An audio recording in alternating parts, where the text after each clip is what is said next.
ಬೆಳಗಾವಿಯಲ್ಲಿ ಮಳೆಯ ಅಬ್ಬರ ಮುಂದುವರಿತಾ ಇದೆ. ಬೆಳಗಾವಿಯಲ್ಲೂ ಕೂಡ ರಸ್ತೆಗಳು ನದಿಯ ರೀತಿಯಲ್ಲಿ ಗೋಚರಿಸ್ತಾ ಇದ್ದಾವೆ. ಬೆಳಗಾವಿ ಜಿಲ್ಲೆಯ ನಿಪ್ಪಾಣಿಯ ಹಲವು ಭಾಗಗಳಲ್ಲಿ ಅಬ್ಬರದ ಮಳೆಯಾಗಿದೆ. ಮಳೆರಾಯ ಅಬ್ಬರಿಸಿದ್ದಾನೆ. ರಾಷ್ಟ್ರೀಯ ಹೆದ್ದಾರಿಯಲ್ಲಿ ಜಲಪಾತದ ರೀತಿಯಲ್ಲಿ ಮಳೆ ನೀರು ಹರಿತಾ ಇದೆ. ತವದಿ ಘಾಟ್ನ ರಾಷ್ಟ್ರೀಯ ಹೆದ್ದಾರಿ 4ರಲ್ಲಿ ಜಲಪಾತದ ರೀತಿಯಲ್ಲಿ ನೀರು ಹರಿದಿದೆ. ಬೆಳಗಾವಿ ಜಿಲ್ಲೆ ನಿಪ್ಪಾಣಿ ತಾಲೂಕಿನ ತವದಿ ಘಾಟ್ ಇದು. ಫ್ಲೈಓವರ್ ಮೇಲಿಂದ ಜಲಪಾತದಂತೆ ನೀರು ಧುಮ್ಮಿಕ್ತಾ ಇದ್ರೆ ಇದ್ಯಾವುದಪ್ಪ ಗುರು ಹೊಸ ಜಲಪಾತ ಅಂತ ಹೇಳಿ ಪ್ರವಾಸಿಗರು ತಲೆ ಕೆಡಿಸ್ಕೊಂಡಿದ್ದಾರೆ. ಯಾಕಂದರೆ ನಮ್ಮಲ್ಲಿ ಜಲಪಾತಗಳು ಇರುವಂಥ ಜಲಪಾತಗಳೆಲ್ಲವೂ ಕೂಡ ಜನರಿಗೆ ಗೊತ್ತು.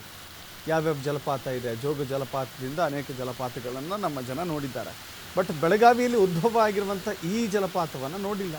ಹೀಗಾಗಿ ಜನ ಅಚ್ಚರಿಯಿಂದ ನೋಡ್ತಾ ಇದ್ದಾರೆ. ಯಾಕಂದರೆ ಬೆಂಗಳೂರಲ್ಲೂ ಕೂಡ ಮಾನ್ಯತಾ ಟೆಕ್ ಪಾರ್ಕ್ನಲ್ಲಿ ಇಂಥದ್ದೇ ಜಲಪಾತಗಳು ಸೃಷ್ಟಿಯಾಗಿತ್ತು. ಇದೀಗ ಬೆಳಗಾವಿಯ ನಿಪ್ಪಾಣಿಯ ಸರದಿ ಅಂತ ಕಾಣಿಸುತ್ತೆ. ನಿಪ್ಪಾಣಿ ತಾಲೂಕಿನ ತವದಿ ಘಾಟ್ನಲ್ಲಿ ಇಷ್ಟು ದೊಡ್ಡ ಪ್ರಮಾಣದಲ್ಲಿ ಹೀಗೆ ಜಲಪಾತದ ರೀತಿಯಲ್ಲಿ ನೀರು ಹರಿತಾ ಇದೆ. ಇಷ್ಟೊಂದು ಕೃತಕ ಜಲಪಾತಗಳು ನಮ್ಮಲ್ಲಿ ಸೃಷ್ಟಿಯಾಗ್ತಾ ಇದ್ದಾವೆ ಅಂದರೆ ನಮ್ಮಲ್ಲಿ ತಂತ್ರಜ್ಞಾನ ಎಷ್ಟರ ಮಟ್ಟಿಗಿದೆ ಅಂತ ನಮ್ಗೆ ಅರ್ಥ ಆಗುತ್ತೆ.